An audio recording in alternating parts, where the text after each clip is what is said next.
Welcome back to the Ariadne Project. This is Kira Marie, and here in person today with Tania Tuck. We're in the same city. It's great. So I'm so excited because Tania came to Austin, and this was the perfect opportunity for us to actually be here in the same room doing this session with you guys. Thank you so much for joining me. No, I'm thrilled to be here. It's so nice to be together. So nice to be together. This has been such a cool process for me that each week we have been looking at particular stressors that are part of the common human experience. And because Tania has a background in education and is an emotional wellness coach, she's a certified DeMartini method facilitator. She's got this wealth of resources and tools and knowledge, and you've been breaking these things down for us and really helping us see the proactive ways that we can make sense of these experiences, and then what do we do moving forward with them. So this has been super exciting for me, and I feel like these are some of the very concrete tools, actionable kind of steps that I feel like so many of us are really looking for. Yeah, well, I mean, we're constantly trying to improve our lives, aren't we? And sometimes we just don't know where to turn, so hopefully this is useful. Yeah, that you've absolutely been an Ariadne for us, bringing tools to the labyrinth. Thank you. No, I appreciate the platform as well. It's very cool. This has been so much fun for me. Last week, we were talking about addiction and escapism behaviors. And so to begin this episode, to follow up with a question from last session. Because so often addictive behaviors and acts of escapism do put us in a state of denial. It's kind of hard for us to realize when we really do have a problem. So what would you recommend as far as recognizing when we are in a state of denial?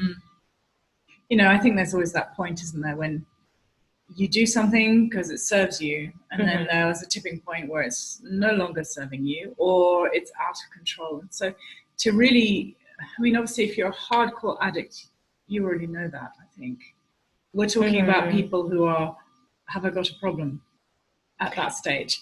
And so what I would do is be looking at your behavior, your escapism behavior. So whatever your poison is, whatever the thing is that you're doing and you know you're doing too much of, it's about checking in with yourself and saying, okay, can I say no to this right now? If I'm going to think about doing this action, can I say no? Can I stop it right this second? And if I can't stop it right this second, say, well, can I have a break from it? Can I have, what did you have, a social media fast? A social media fast. Can I do that? And it's just about checking in with yourself. Can you actually do a break from the thing? Because if you can't, then that's feedback to you that you're basically not in control. And if you're not in control of it, is it really serving you in this moment? I think it's sneaked into being something else, and you're now maladaptive. Yeah, and you also find that, you know, when you're not in control of it, that's when things start going wrong in your relationships. That's when you're not showing up. That's when you're starting to make excuses for behaviors that really are not serving you.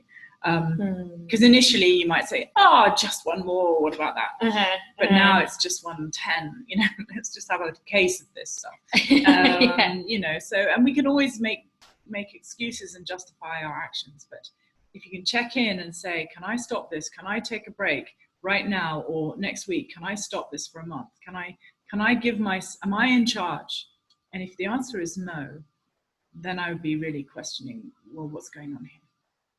So that's the kind of questioning to ask ourselves to make sure that we aren't just in that we're not losing control, because, you know, in the end, it's meant to serve us. And if we become not in control of that anymore, it's not serving us. No longer serving us. This leads very well into our next topic for today, this idea of powerlessness and low self-worth, because that lack of control is that powerlessness. And I think all of us have experienced this at some point in our lives to varying degrees, where our self-esteem is total crap, or we feel like everything is so out of control that we no longer have any power in our own lives. So I think this is an interesting topic to get into. What is your perspective on this topic? Why is it so common? Why is it something that's coming up for so many of us? Well, I think it comes up for all of us. I think that there will be a point in your life where you have low self-worth, and perhaps powerlessness at the same time. And that's usually when we're comparing ourselves to somebody else. So one of the crucial things is to look at, I feel really low self-worth when I'm in certain situations. What are those situations? Because you won't, in all situations, you can feel that you don't have any power in a relationship, but you can go and play your sport, and with a team, you feel fantastic. And you go there for your release and your sense of, you can be yourself there. But when you go home, boom, you're down into a rut. So there's two things that are going on here. One is that you might be comparing yourself to someone else that you think is doing really well, and in fact they're not you, so guess what, you're not in the same scenario. But secondly, it's about injected values again, and that comes back to what we talked about in the very first session, which is about how important it is to really know what your drives are and what makes you tick. Because if you are living with someone, maybe a parent or a partner, who is very dominant in your life, and they are telling you what to do, and they're sort of calling the shots, you can minimize yourself to the point where you don't have any self-worth anymore.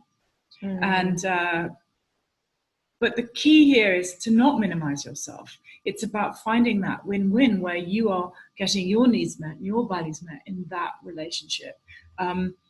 And standing your ground and saying, this is how it is, because this is who I am. Because when we start to minimize ourselves, we don't feel we have worth, because we're not who this other person is trying to make us. We're losing ourselves.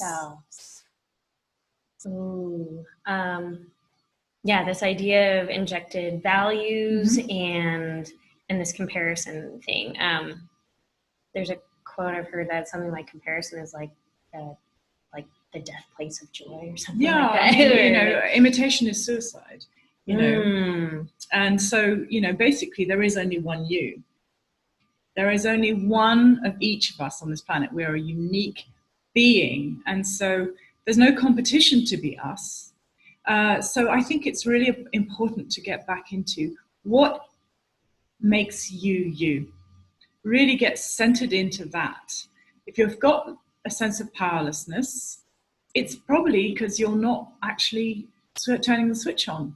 You're probably thinking about what other people's needs are, or other people's expectations of you are, and you're keeping small. So really get clear on what makes you uniquely you.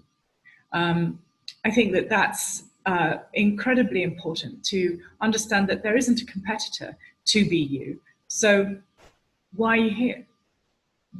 How are you going to show up? And if you've got a very challenging situation, well, why have you got this challenging situation? Really look at what can you change? What can you learn? How can you grow from it?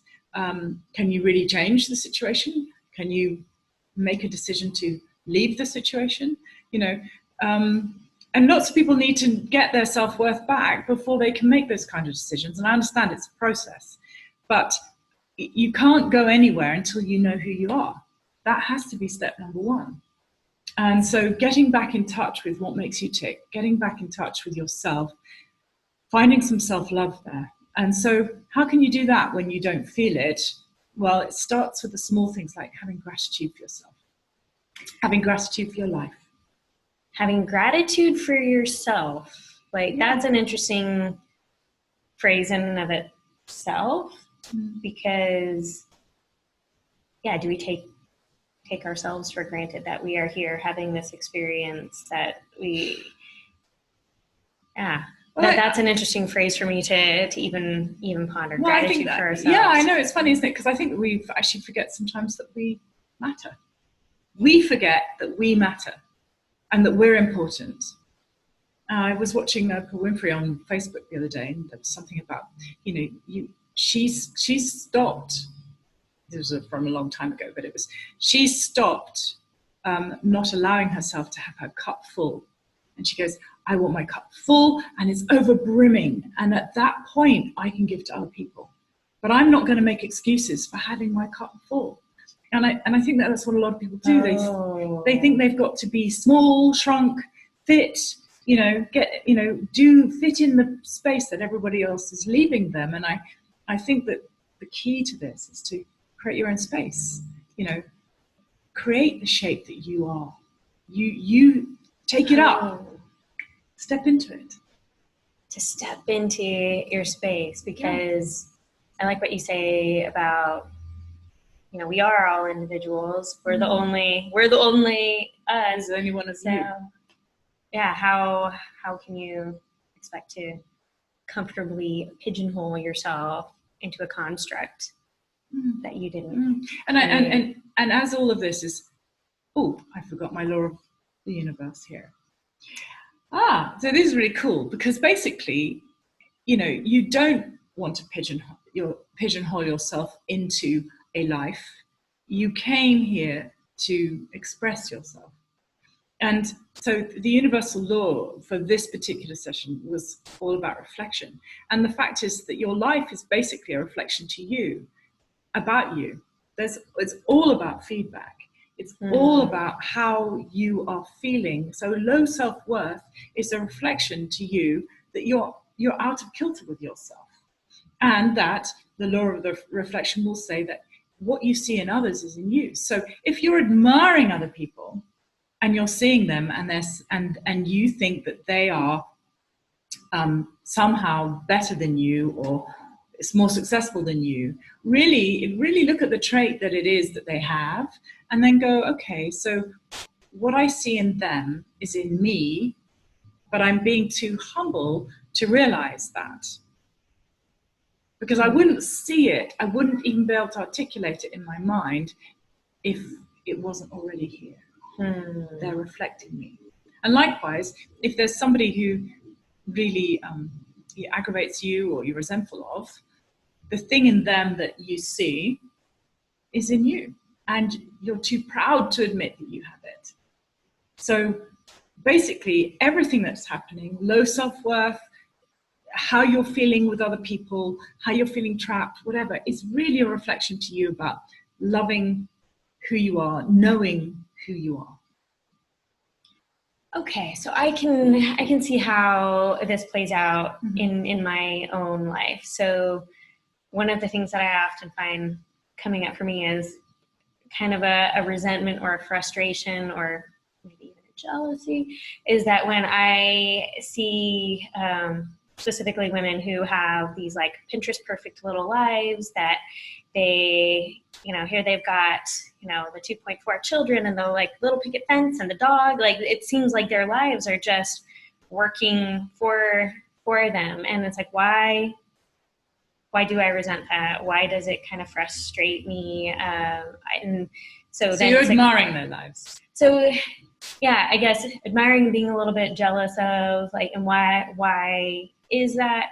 Because I tried so hard for so many years to do, it's like, well, surely if I do all the things right, I'll have the happy little family and I'll be taken care of and I'll be cherished. And it didn't turn out that way. And so it's like, why did they get it, but I don't? And so that gets into that comparison thing. But then also I do realize that there's some interjected values here. It's like, is that really who me as an individual would want? But there's elements of it that I can say, it's like, well, yeah, I would love to have, a happy family, but there's pieces of this that are unique to me as a person. It's like, it would be important for me to have, certain outlets, to be doing my art and these various things, to not be a dependent myself would be a big deal for me. So realizing some of these things. You don't really want what you see I mean, in a way, you think you want it, but you don't. You want your own version of it. Yeah, that some of this kind of growing self-awareness, like, yeah, I thought that's what I wanted, that was like the fantasy that was set up for me. It's like, well, see, if you're a good girl and this is how you live, like everything will, be glorious and you'll have the perfect, happy little setup. But that's that fantasy that we've kind of referenced in. Yeah, I was going to say that. It's a fantasy. And what you're looking at when you're looking at somebody else's life is only a small sliver of what's really going on. And I think it's really important for everybody to realize that you cannot have success without failure. You cannot have success and failure except for an equal measure. Now, it might not be in the same form as you, but just know that everyone is going to have challenge and support. Whatever you conceive, it's equal and opposite will be there present to the same degree. And there's conservation, so it's not going to be missing for anybody. Everybody will have everything that they are going to have. So the person who has the picket fence, kids, dog, house, their challenges will be there. They might not be in that area. They might have the family, but they might have, an illness that you don't know about. Or they might have a very challenging, bigger family, like their mother, father, whatever. So they've got a really tight-knit family, but outside of that, they're troubled at work. You just don't know where it is, because each person, I believe, gets the challenge that they need for their soul's purpose, for them to shape their destiny, for them to be able to get to go where they are going to go. The series of challenges we have in our lives leads us towards that. So you have a particular journey on this planet, and you weren't meant to have the picket fence and the little 2.4 kids thing at that point, with that in that world that you were trying to have. So it didn't work out. So it's not about saying I failed. It's about saying, oh, that was my part of my journey, but that wasn't the end destination. I was meant to go through that. And I definitely, I do see pieces of this coming together for me, because if I got what I thought I wanted when I wanted it, there's a whole bunch of different avenues of personal evolution that I would not have had. I wouldn't have had the opportunity to travel and do these volunteer trips and continue my education and pursue my art. And that's been so critical to my personal evolution that I can't even imagine who I would be without it. So that is an important part of my journey. And so it's actually been, this phrase that you use, finding perfection in our story, it's like, it's actually way better for me that I didn't get the fantasy thought So here you are. And how's your self-worth these days? Oh, it's significantly better and different than I've evolved way more and recovered way more as an individual than I even thought would be like psychologically possible for me. And how's your powerfulness? Because I'm acting within my sphere of influence, my locus of control is now within me. It's not this external thing anymore. So I'm not a victim.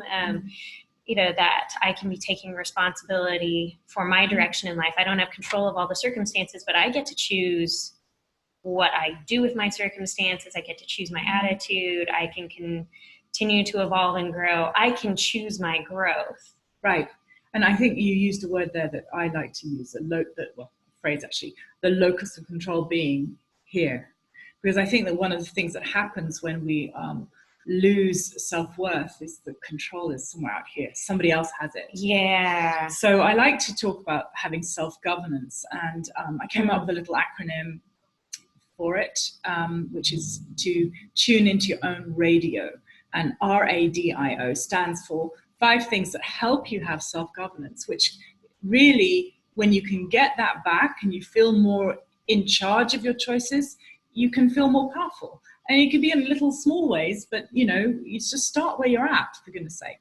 And then as you feel more powerful and feel that you can make more choices, you can have better self-worth. And guess what? builds on itself, and then more opportunities arise, and guess what? You feel better and you feel more in charge, and you attract different people and opportunities, and suddenly life isn't as bad as it was when you were in the feedback zone of low self-worth. So radio, R, it stands for being responsible. Being responsible for yourself and the choices that you make. A is being accountable. Now, you can't do anything and not expect to have a result from it. So just be accountable to yourself and to others. You're not a child anymore. Take responsibility for that and accountability. The third one, D, is discipline. It does take discipline. If you are not having discipline in your life about certain things that are important to you, try and get it back. Try and do the things that make you feel empowered. So put that discipline in there. And the I is intuition and being intuitive. Listen to yourself. We're great beings, and there is in us a voice of truth, our truth, that we sometimes, especially when we don't feel powerful and things, we just tune it out. We don't listen. So get intuitive and have the courage to listen to that voice. The O stands for being organized. I think when we feel low self-worth and we are feeling powerless, everything just becomes chaotic. We don't feel we have control, so we don't have control over much. Well, if you can start with your own sphere, with your own locus of control, and just organize yourself, and then organize a bit bigger than that. Because when you've got those 5 things, so let me go through again. It's responsibility, accountability, discipline, being intuitive and organized. Then you will start to have self-governance. And from that space, anything's possible. Ooh, anything's possible when we've got self-governance. Yes, but we've got our locus of control. Yeah, back where it should be. Back where it should be. I'm really excited about this acronym radio and this idea of self-governance, putting that power back in our own hands, that this is absolutely a tool and a resource to really change the whole perspective and direction and journey of our lives. And this is actually going to be part of the substance of a webinar that we are going to be doing at the conclusion of this series, that Tania is going to be offering us the 10 steps to emotional wellness. So an aspect of this self-governance is a huge part of it, because that is going to restore some of our sense of power and our sense of self, and really knowing who we are. Who am I called to be in this experience, and to really, I like what you said, to step into that space, because there's only one of us. Yeah, exactly. There's only one of you. Oh, Tania, thank you so much for coming today and teaching us these lessons. This has meant so much to me, and it delights me to have you here in person to be right here with you. I'm so excited to be offering these tools and resources. So what can we expect for our final session? Well, we have the webinar on the 13th, and that's of November. So I think that what I would love everyone to come to the table with is to have questions that are burning in their minds about how they can make a difference in their world, because having an answer or a solution offered can make a huge difference to walking away and having